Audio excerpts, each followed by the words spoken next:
Hello everyone, this is me, Dusty Circuit here, to bring you another Kerbal Space Program video. And today, we're gonna start a new mission, to the Kcalbeloh system.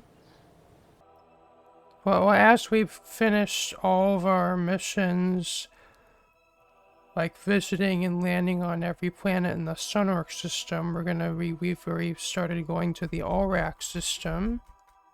And the previous few videos, I've completed my mission to Anahag, the lava planet that is orbiting closely around Alrac A, the big blue star in the middle of the system. But today, we will be going to the planet Aurora, which is orbiting around the smaller like red dwarf kind of star that's that's going around the main star, or Alrac B, and the other star being Alrac A. So about this planet, it's actually rather interesting. It's for one, it's blue, but not because there's water. It's entirely the atmosphere. This is basically a hot, rocky world. But due to being pretty close to due to its proximity to Alrac B, so for one thing, this planet is tidally locked to Alrac B, but it also being pretty close to Alrac B, it experiences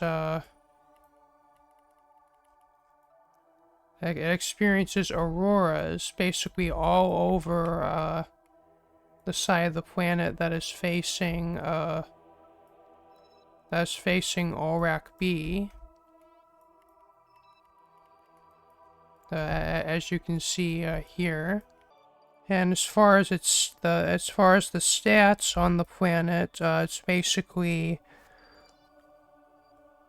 it's almost 1.4 times Kerbin gravity and 4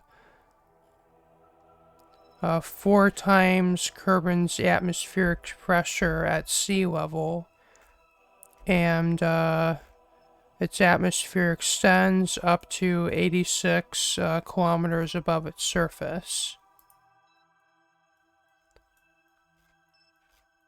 which kind of makes it almost as hard as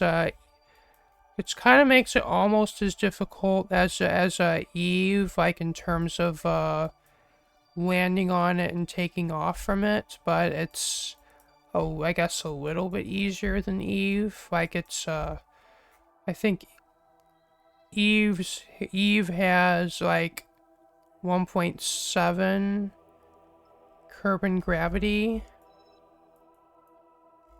but well, I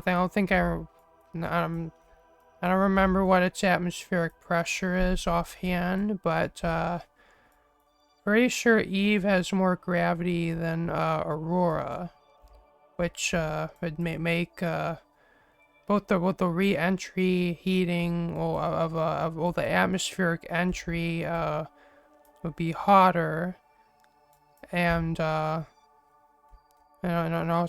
it'd have more gravity, meaning it would take a lot more delta V to get off of it and into a stable orbit. But I guess Aurora is a little bit easier. But this is the mothership that I'm gonna be using, or that I've designed, and then I'm gonna be using to go to Aurora.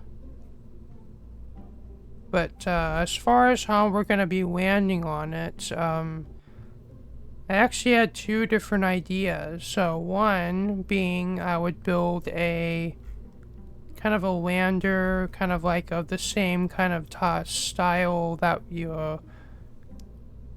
most players used to land on Eve, like with with the big heat shields, like the inflatable heat shields, and a like the lander like being like having enough that being actually a fairly large rocket to have enough delta V to get off the surface and into a stable orbit above the atmosphere. And then the other idea was I would send a space plane there with nuclear jet engines, as Aurora's atmosphere does not have oxygen, so like normal jet engines wouldn't work. So as I've sent space planes to since I've sent a plane to the surface of Sarah, and also dove into pretty much every gas giant of every planet mod that I have, plus also Jewel. I think at this point I've mastered the art. Mastered the art of sending space planes to really any atmospheric planet, so long as it's not like a really thin atmosphere like Duna. It's pretty much I'm able to go anywhere I want. And I actually reached out to Bogue on Discord, and they said you should do the plane because it'll actually allow you to explore the planet versus just landing on one spot on the planet and then taking off. And I definitely agree with that. You know, as I went to the trouble to like explore the surface of Anaheg in my previous mission, so why not we also explore this planet as well. So as far as the spacecraft that I've designed, I'm using another far future engine, more for the purposes of just ensuring that I'm gonna have enough Delta V to complete my mission, as I'm gonna be carrying a fairly large space plane payload on the front of this spacecraft, which is like 200 some odd tons. So I'm using a higher specific impulse engine in order to just ensure that I have enough Delta V to complete my mission. And once again using I actually really like these the Sterling tankage, because it's like the fuel tanks from the cryo tanks mod. I think they're actually a bit lighter.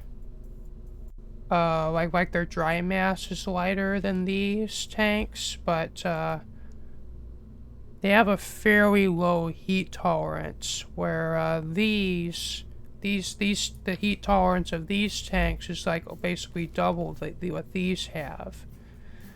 which is I think is kind of a good idea for like a mission where we'll be going pretty close to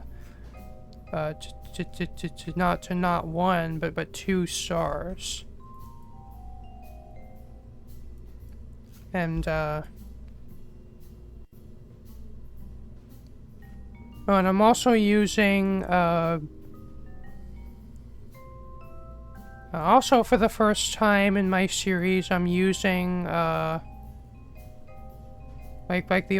I think they're these radiators from the Sterling Systems mod suite, and like they're kind of like more exotic kind of radiator that uses like a kind of like I think it's like a kind of plasma, like in a film, in order to get like more like enable for it to be able to dissipate even more heat than than the more traditional kind of radiators like this type can handle.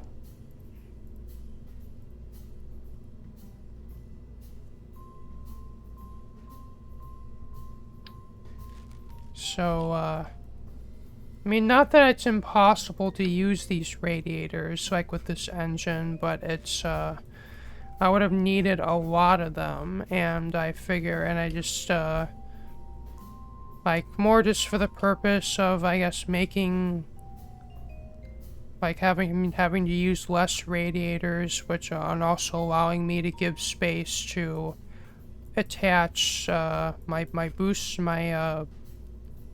boosters that are actually gonna get this craft into orbit. That's kind of why I'm using these. Oh, and I'm also using these electrothermal RCS thrusters, which can use either lithium or liquid hydrogen propellant. And, well, I decided to just use lithium instead of, the hydrogen, because I don't know, I guess I just wanted to preserve this fuel and then just have separate fuel just for my RCS instead. But even these tiny little tanks, like, actually provide quite a lot of fuel, because I think these have a higher specific impulse than the typical monopropellant powered variety.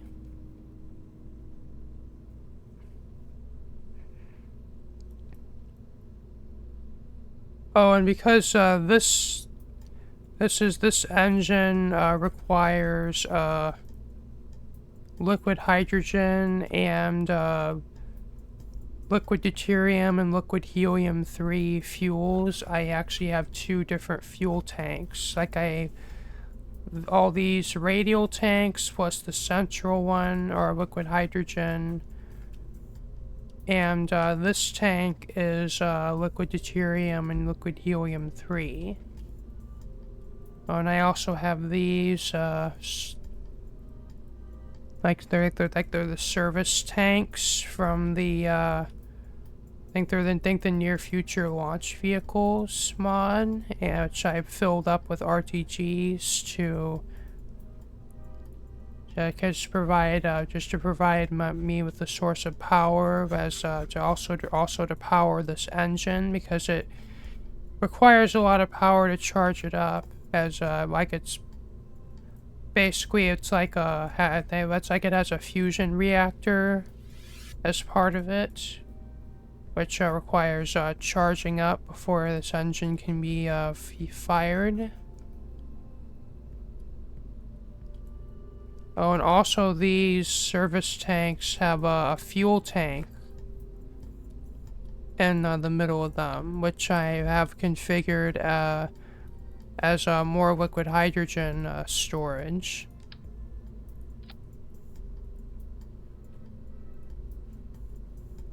And all this is just like crew habitation. And up here is going to be where where the space plane is going to dock. And well, I would launch the entire thing.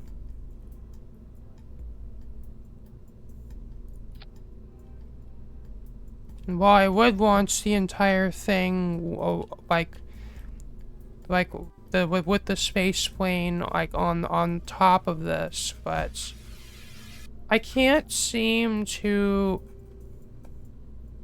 counteract the where the center of lift is. Like when I put the plane up here with wings, that's gonna create like lift, which is going to be around here, where my center of mass is going to be like somewhere down here where all my fuel tanks are. Which for a rocket is kind of not a good thing, because as you're climbing up through the atmosphere, you have wings that are constantly creating lift, which in the case of an airplane is a good thing, but in the case of a rocket is not so good, because then that's a force that is continuously trying to flip you over. And well, the faster you get going through the atmosphere, the stronger that lift force becomes. And so, I mean, the best way that I've figured out how to counteract that is just put wings on, like my booster stage. Which usually works. Like, it usually actually is able to shift the center of mass, center of lift, closer to the center of mass. But in this case, it doesn't seem to want to do that. And I even had the idea of using the procedural wings and also setting them as fuel tanks. So it's like those could also double as an extra fuel tank for these boosters. But I couldn't seem to get it to work, or at least get it to, like, I couldn't seem to get it to work where I could get the center of lift lined up with the center of mass. So what I'm gonna be doing is I'm gonna be launching this as it is,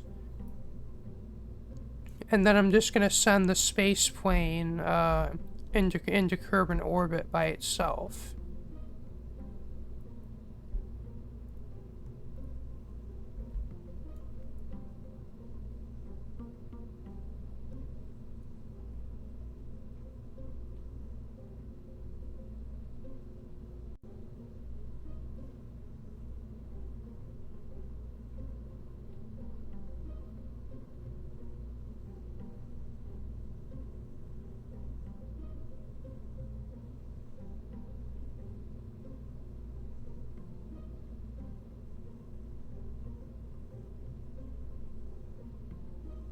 And also my booster stage is using the procedural fuel tanks that are part of the procedural parts mod.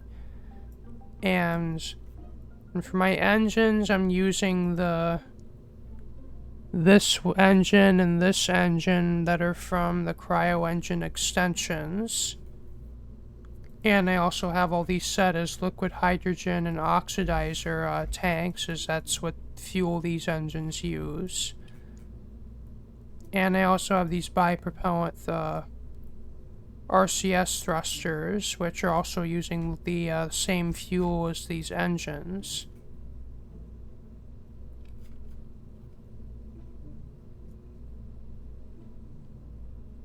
So I think we're ready to launch this into orbit.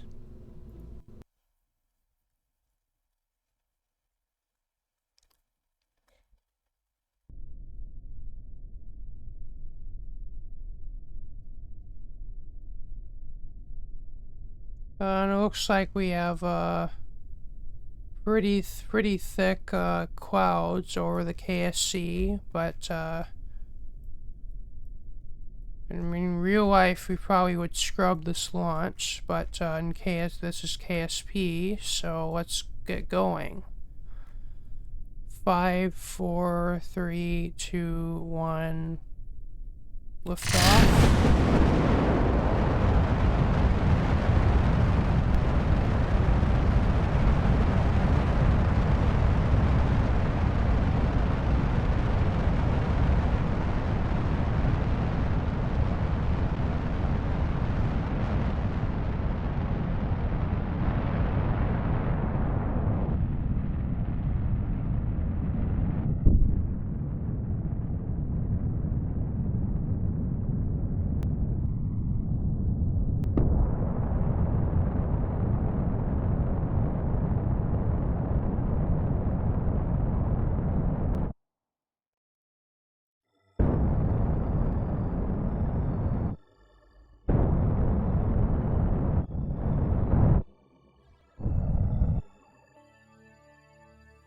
Okay, with that, we're now successfully in Kerbin orbit.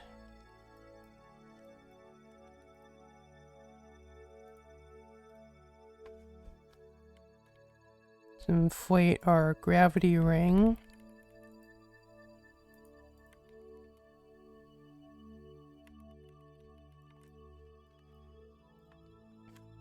Okay, now it's time to actually go launch our space plane and rendezvous it with this thing.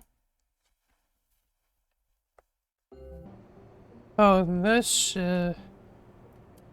is the plane that we're actually going to be sending to Aurora, or this mission. And I decided to have even more fun with the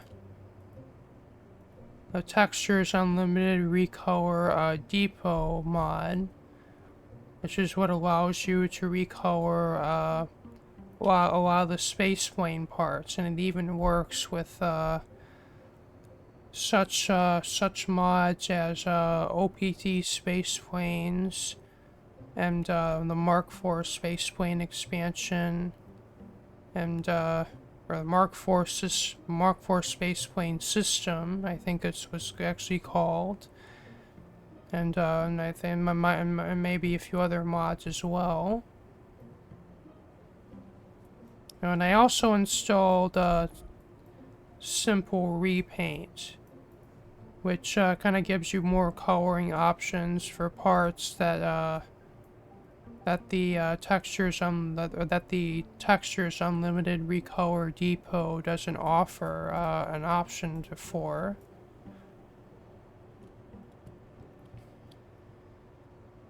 I just figured it'd be fitting,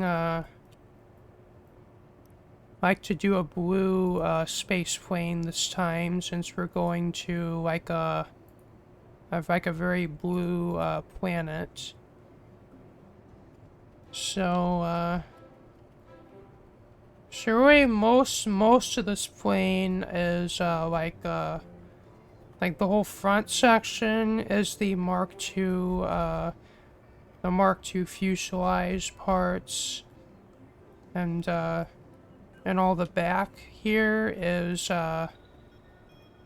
I'm using the advanced shock intakes from Near Future Aeronautics, because the KARE ones you can't actually recolor, so that's why I'm using these instead.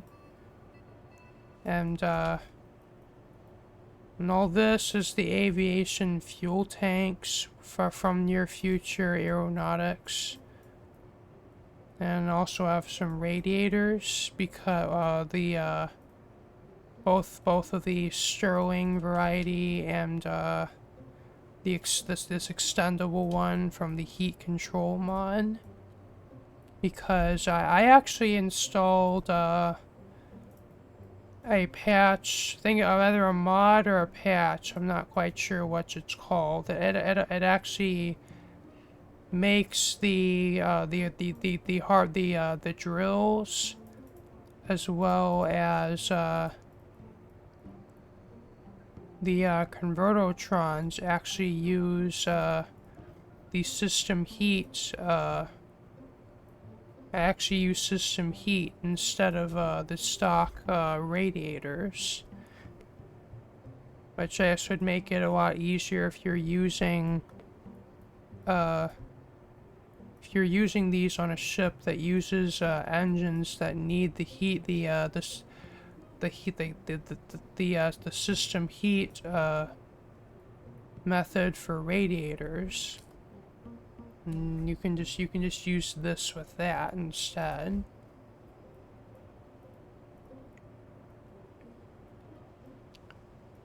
And then as for the engines, these are the I think base lard is actually how you say it. It's these engines from the Kerbal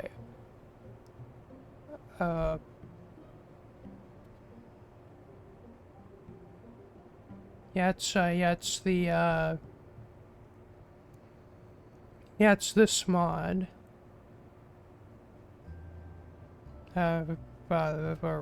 It's like Kerbal Aircraft Reactor Experiment. And this is basically I think I originally was using like for my space planes, I was originally using this engine here, but the base lords are just so much better. Like I think these have a better thrust to weight than these do, like by a considerable margin. Which means this mod is, these engines have largely replaced those for me. And another thing I'm doing with this is I put these wrapper radiators all along the bottom surfaces of this plane in order to help it resist the atmospheric entry heating, because on Aurora it's actually quite toasty. So I mean, I don't know if it's necessary to like have radiators all over the entire bottom of it, but in my experience it actually does help. It also helps with engine overheating, which I've actually ran into in a previous mission that I did with a space plane to Aurora. So hopefully at least that helped those radiators help those engines keep cool somewhat. So and I'm also using the procedural wings to make the wings and the tail fins and the elevons and the rudder, which can also be configured to act as a fuel tank as well, which is pretty neat.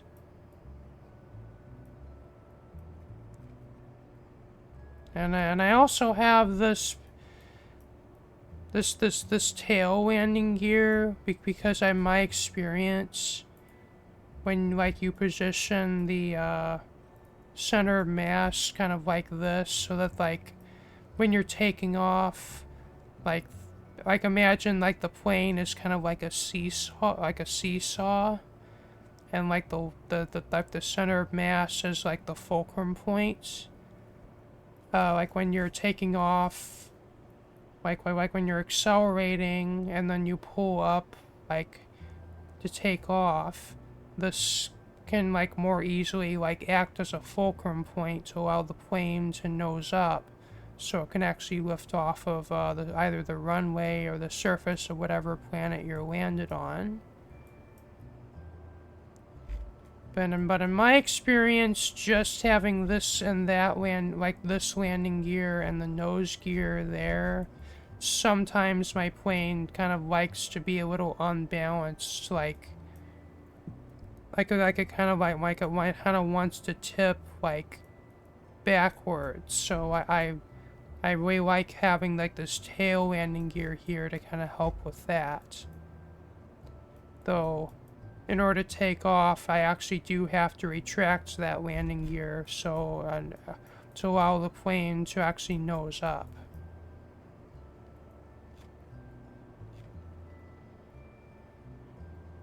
So I think that's it about the plane. So I also have RTGs in that service bay. And also have science instruments here, and I don't think not that we're actually going to need them at this point in our series, but there they are. And the rest are inside that cargo bay.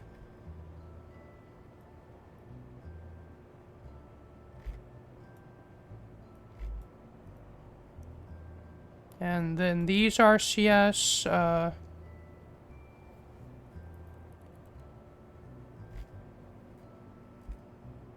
like that's from near future spacecraft, and those bigger ones are from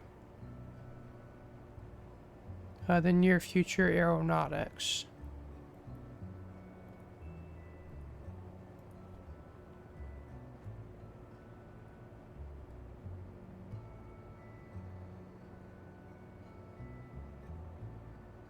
And I also have air brakes kind of concealed inside the wings, so like they're not visible. So it's like when they're fully retracted, they're actually not visible.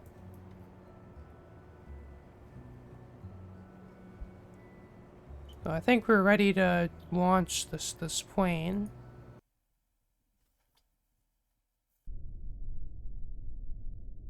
5, 4, 3, 2, 1, liftoff.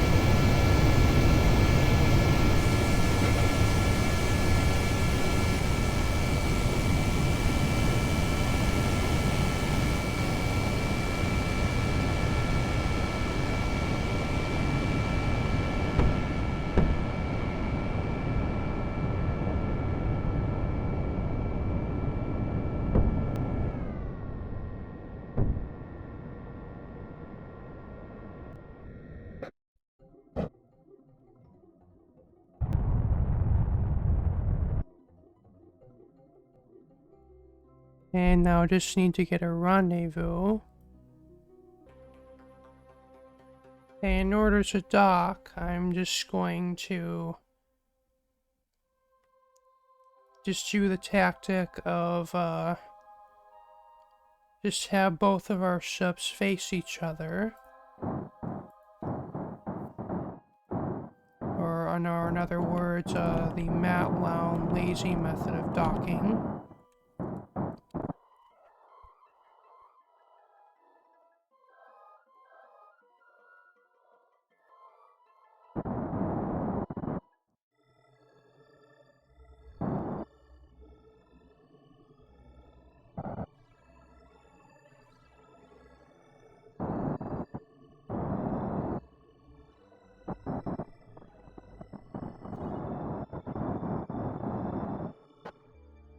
Okay, we're successfully docked to our space plane to our mothership here.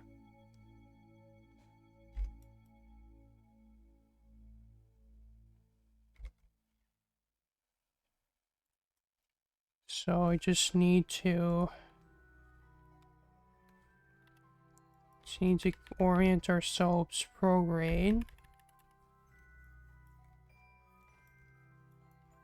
And I guess I'll finish off our, well, I guess I could, just detach these.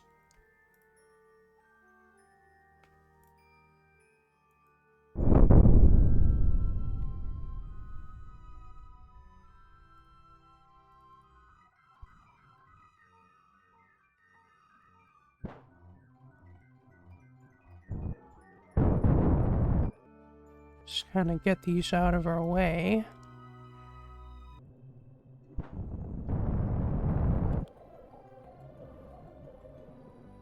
And now let's activate our radiators and our engine.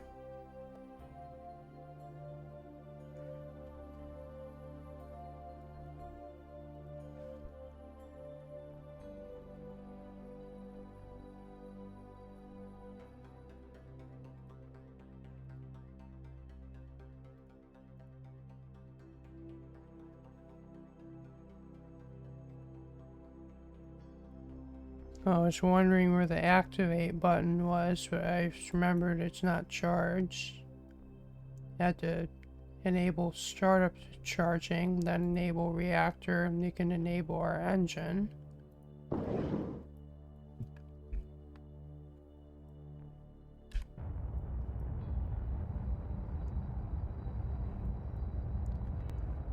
And now we just burn prorate until we are,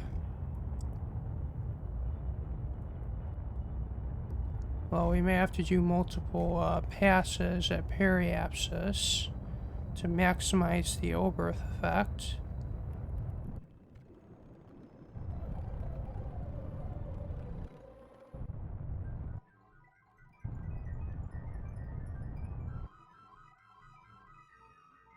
Okay, we have successfully left Kerbin. Now we just have to get our encounter with Sarnus.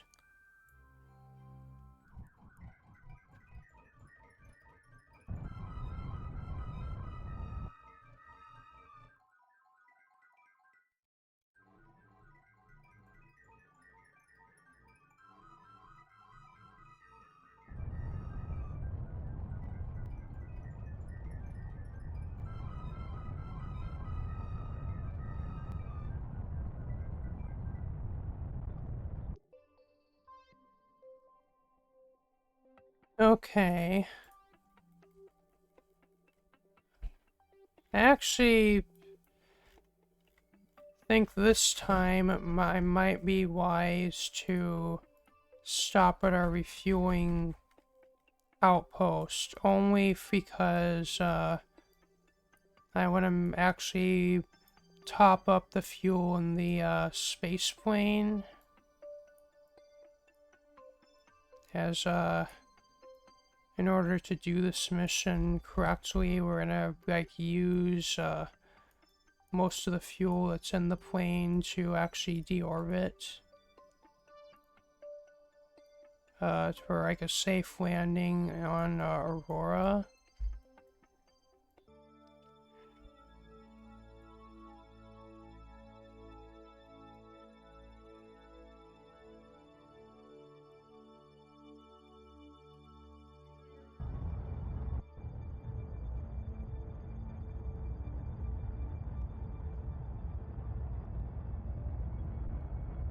I actually kind of enjoy coming into Sarnus on a not perfectly equatorial trajectory, because you actually can see the rings pretty well.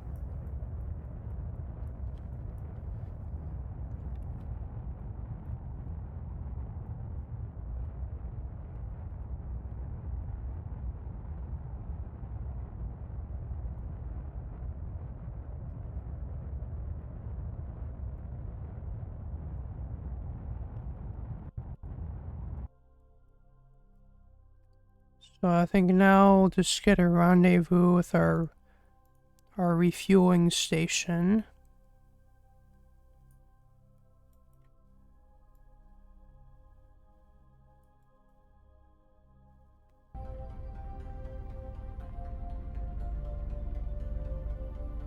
Okay, I may need to do something a little sketchy. I may have to temporarily undock this plane. So we can actually do the refueling.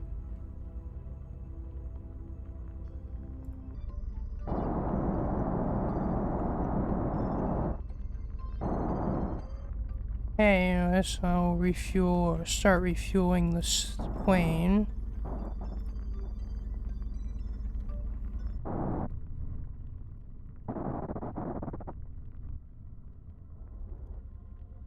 And this while we're here. Gonna also refuel our main mothership. Okay, I didn't realize actually how, having the new system heat thing installed would affect this mining, this mining station, but it seems to have made it, like, unstable, like, a lot that can't, like, either the drills or the convertotron overheat, and I think it might be because I have a nuclear reactor in this thing. Oh, maybe that's not active right now, but for whatever reason, when the drills and the refinery were on loop 0, they constantly would be overheating, so I had to change the drills to loop 1 and the convertotron to loop 2 and have these two sets of radiators separately use that. So I don't know, I might have to redesign this station if I am going to use the new system heat config.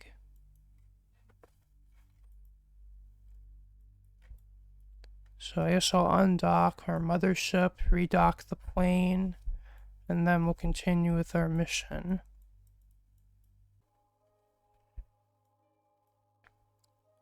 Well, I hate to do this, but as of interest of time, I'm gonna have to end this video off at this point and pick up here in the next video, because I have apparently spent like 30 minutes just to explain the mission and how I did, like, the choices I made in designing the spacecraft and the plane and everything like that.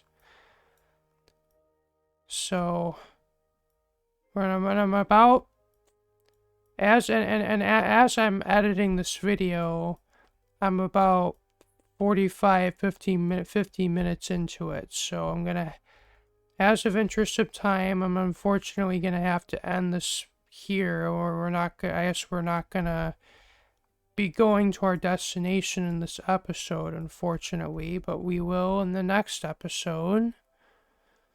So if you want to see that, remember to leave a like, comment, share, and subscribe.